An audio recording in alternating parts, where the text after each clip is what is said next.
Hey everybody, it's Stacey Duffy here, your Denver Metro real estate resource. And given everything going on politically right now, I've been wearing a lot of black and I just figured, okay, what's one thing I can do to make a difference in people's lives, given that I live in Colorado, right? So other than the legislative and voting and all of that kind of stuff, I wanted to, and of course now I get an airplane, I wanted to let y'all know some of the pros, at least to me, a lot of the pros of moving to Colorado or things that I love about living here. And if you're thinking about moving from another place to here, these are things that might be important to you too. So just to give a little bit of background, if you don't know me, then check out my channel and some of my content. Subscribe if it's helpful for you. I'm now a realtor in the Denver metro area. We've lived here almost 8 years. I got my real estate license as soon as I moved here. And before that, my background is in engineering. I did that for 5 years in Texas. I went to Texas A&M, so go Aggies. And yeah, I was born and raised in the DFW area. So a lot of my frame of reference regarding social and culture and lifestyle and all that kind of stuff, that's really my frame of reference is a Southern major metro culture. So, and I'll talk to a little bit of that, but if you're considering moving from the Texas area to Colorado, a lot of my clients, that's the case. And I love to help people with that. And a lot of times I can give them some similar context as far as the differences in these things. So some of the things that I just wanted to point out, what I love about Colorado, the work-life balance. So it is very different, just the culture around work-life balance.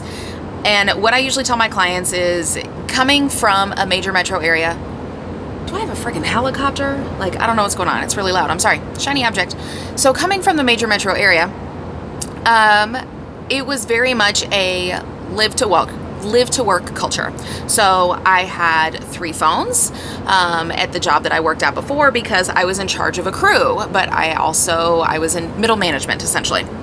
As I started off in engineering and they promoted me through different leadership positions where I worked in a food manufacturing facility and love the people there. People are awesome, but just the work culture, I had the phone for all the bosses that needed to call me. And that was the BlackBerry, right? Back when that was a thing. I had my personal phone because I didn't want to give that up, right? I wanted to be able to leave my other phones at home if I wanted to, even though I never did. And then my third phone was the crew that reported to me, or the different crews that reported to me. That was the phone that they would contact me on because they didn't have the same phone that the managers had. And so it was just very much a live to work culture. And I'm a workaholic by nature, but it was not a good fit for me. And I think the expectation is, and there's pros and cons to it, right? Like I notice some of the cons now, but that was a lot of the way that the expectation is that you answer your phone 24/7 because you have a phone, and why wouldn't you answer it? So I think culturally that's just over time, that's definitely different than it probably was. But moving here from that, if I would answer my phone, first of all, if I answer my phone at all, nonetheless on a weekend or after hours or something, everyone's like, oh my gosh, you answer your phone. I'm like, is that not a thing here? I don't know.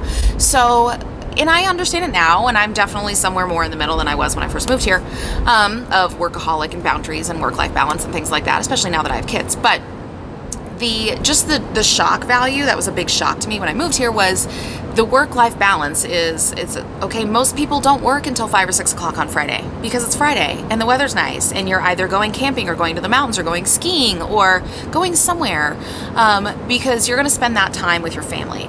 And so I wouldn't say it's, as far into the spectrum as French culture is by any means, but it's very much you work to live, not live to work culture here. And I think that is a wonderful balance to have. The struggle I have with that is coming from a different culture. I have a hard time with, contractors, vendors, things like that, because there's not much of a sense of urgency when it comes to getting business done sometimes. So the level of professionalism doesn't seem to be there quite as much on getting things done.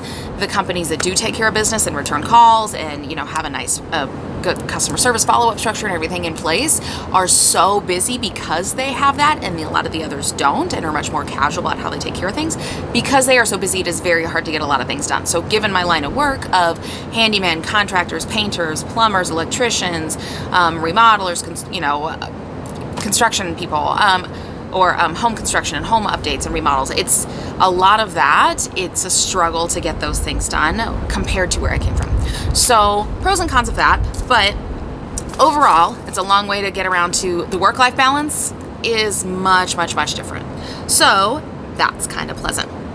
The other thing, and I'm going to talk about some things social, some things political, all kinds of stuff, because this is kind of a mini therapy session, and rant is a lot of my recent YouTube videos have been, so I apologize for that. But I don't have a therapist, so maybe I need one. Anyway, let's see, the weather. It is July 9th, and it is supposed to be 97 degrees today, which is very, very warm for Denver. It's noon, or 11 a.m., so it's not terribly late. And I wanted to come outside because I shoot a ton of videos in my office, and it's Saturday, and no one's really in the office, and no one's really in the courtyard. So I figured I'd come out in the courtyard and give you all a different view and get some fresh air, right? I'm in the shade. I am not involuntarily sweating. It's not 97 degrees yet either.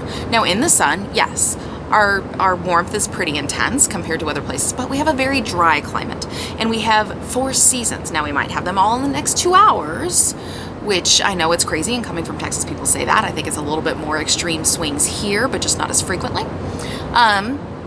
But growing up where there were, roughly 3 seasons, hot, hotter, and cold, wet, drizzly, I enjoy having seasons. I enjoy having seasonal wardrobes. I enjoy getting to wear knee-high boots for more than a day and them not getting soaking wet. So it's fun. It's a change of pace. It's a change of life. It is a constant movement forward. And it is pleasant to be outside a lot of the time. And because of that, how people spend their time is very different, right? So people get outdoors, and it's just a very much an outdoor-based culture. So not being an outdoors person, because when you're raised in Texas and it's hot all the time, and why the hell would you want to go outside if it's not May or October? So it was just, I guess it was the AC unit on the building. That's what was so loud. It's very different to me because it's not people go out to eat all the time. It's like, hey, let's go on a hike after work, or hey, let's go do a 14er, or hey, let's go out to Chatfield Reservoir, or hey, let's go, do a little biking or cyclist, I always say biking, but cyclists and trails and paths, and just getting outside. And that whole culture of, hey, let's go outdoors, let's go do something, let's go to the state park, let's go stick our feet in the sand, even though we're, a landlocked state and the sand is questionable and the water is even more questionable. But just getting outside because it's not miserable all the time. It's so different. It's so different how people spend their time, and how it encourages people to spend more time with their family, because you're not stuck indoors. When people are indoors, they get bored, they get antsy, then, okay, I'm going to stare at a phone, I'm going to play video games, whatever. Sure, we have a lot of that, but it's not nearly as much as where I grew up. So that's been very pleasantly different to me. Like, hey, let's go sit out on the deck. After dinner each night, 30-degree temperature swings between, it's 97, it's supposed to be 97 degrees today, and it's supposed to be 65 tonight. That's not bad. You could still open your windows, and it's cooler than what your AC is going to be set to. Hello? That's amazing. I don't know. I guess I don't take that for granted, considering I wasn't raised with that. It's such a pleasure, and it's such a nice thing to be able to just enjoy going outside sometimes. And in the majority of times, yes, we get snow, but it is not snow for 9 months. It is snow for 2 or 3 days, and then the sun comes out and it burns off by lunchtime. That happens in January. So it's just so pleasant, and I find that such a breath of fresh air. And I remember for, the 5 years that I was out of college and working in Texas, and I had a summer where the AC in my car didn't work. And I had a lot of black on black cars for some reason. So I had a black on black car with, leather and everything else. So you cover everything in towels, because otherwise you sit in the car and then it burns your skin. I remember I left my phone in the car one time, and it had this big temperature alarm on it, please do not turn me on or I will pretty much blow up because of the temperature. And that was in the console, in the shade, it wasn't just sitting out on the dash or something. And I remember those summers of driving home in, stop and go traffic for 45 minutes, it feels like you just have a hairdryer blowing on your entire head and your body for 45 minutes driving home in traffic. And it was just just miserable. So I don't miss those things. There are other things that I miss, and I'll probably do another video on that, because that's a whole nother video. And like I said, this is a little bit therapy session, so it might go a little long. But I mean, work-life balance, the weather, where people spend their time. And the nice thing about doing outdoor activities is they aren't that expensive a lot of the time. Like, don't get me wrong, the people that go kayaking and 14er hikes and like whitewater rafting, and there's gear that comes with that. So as somebody who helps people buy and sell homes, the proximity to the mountains is a big question depending on how they spend their time, or proximity to trails and paths, or a reservoir if they like to go, kayaking or paddle boating or something like that. And there's gear that comes along with that people want to store. So, bicycles and all those kinds of things. But so you can go overboard and spend a lot of money, but it's not, going out to eat 3 times in the weekend so you can have a social outing with your, and go with your family or your friends or something. And then every time you're sitting down, you're eating and you're spending $100, because that was kind of the norm. So, and that's not the case here. It's let's get outside, and because of that, it's a healthier culture too. Like, just generally, people are healthier because they are spending their time, 1, getting physical activity, 2, being outdoors, and 3, not eating out of boredom, eating for social functions. And that's one of the things I do kind of miss, is the food sucks here, which is a different rant. But, relative to other things, there's good food, but it's just harder to find. So that is just a crazy difference to me. I garden here. I mean, if you knew me when I was in Texas, I was like, I can't keep anything alive, because you put it outside, it just cooks. If it wasn't in the sprinkler path, it was not staying alive. Here, the first house I bought, I just had tomatoes come up out of nowhere. I was like, things grow here? They grow by themselves? I mean, I just have to water them occasionally? Hell yeah, I'll garden. And now, like, that's a big pastime of mine. Like, that's a big hobby. It's important to me. It's something I do with my kids and I want to continue to do. So it's just, I never thought I would have been a garden person. Like, never. That never would have occurred to me. But just the climate and the culture is indicative to that. And so, I mean, those are 2 big reasons, or I guess 2 to 3: outdoor lifestyle, weather, work-life balance, how people spend their time. Very, very, very different. So I'll probably cap this video at that, because that alone is just, it's a huge impact in my day-to-day life, in how I'm raising my kids. Like, I'm like, hey, dinner's over. We got an hour and a half to kill before bedtime. Let's go outside, because it's, even though it was 90 during the day, the sun's going down behind the clouds. We have a wonderful view at the house we bought, because that was really important to me. Let's get out. Let's let the chickens outside. Shit, I got chickens. I never would have thought I had chickens, but the house came with chickens, so we got chickens, I got a toddler, so I got chickens. So we go outside and we'll spend 45 minutes, like, okay, let's go pull some weeds, let's go, work in the garden, let's let the chickens out, let's go swing on the swing set, because it's nice, it's pleasant, you don't sweat. Oh, the bugs. I didn't even mention there's not many bugs. Like, sure, if you go out in the mountains or other areas or you're near lakes or something, like, there's bugs, but compared to a humid climate, I mean, the dry climate, my hair is always nicer. I mean, there's just so many pros to that. Yes, your skin dries out. You have to wear chapstick and lotion and stuff, and that'll all be in the cons video.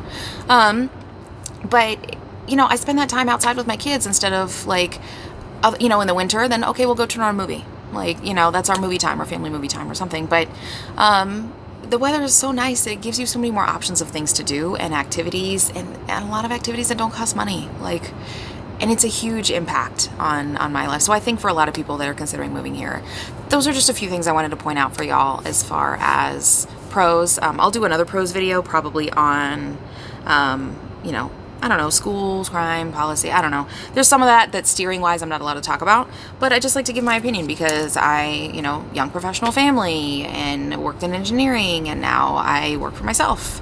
And life is much calmer. So anyway, good stuff as a general rule, minus me wearing black all the time with the whole post-roast situation going on, but we'll figure that out. So anyway, if you're looking to move to Denver, or this resonated with you, or there are other things that you want to point out, please leave them down below. How has it made it better for you? Engage with me. Let me know what you want to hear. If you have other questions, post them down below. I'm going to continue a video series on this, and I'll probably stagger when I post them. But after they're all posted, I'll try to remember to come back and update a lot of these. So you can just, I'll make a playlist of what's been impactful for me and my family moving here. So Anyway, if you would like to hire me or considering moving here and want to ask more questions, I had 2 different people reach out to me last week that are like, hey, we're thinking of moving there. We have questions. We want to pick your brain. Call me. I'll put my phone number down below in the description. You can also go to my website. My contact information is there. Feel free to call, text, email. I just don't do Instagram DM or LinkedIn. I don't check those often enough, and I'm sorry, guys. So, smoke signal, whatever. Thanks so much for the time. Hopefully this was helpful. If you need me in another area or someone trying to give you perspective in another area, or you're thinking of moving to Colorado but not Denver, or maybe the Springs, or maybe Fort Collins, or maybe Longmont, I know people in those areas. I have an amazing network. So I've got a link down below for a referral form so I can refer you to an agent that would be a much better fit for you. And that way I can connect you to the right person if I'm not that person. So anyway, thanks so much for the time and have a great day.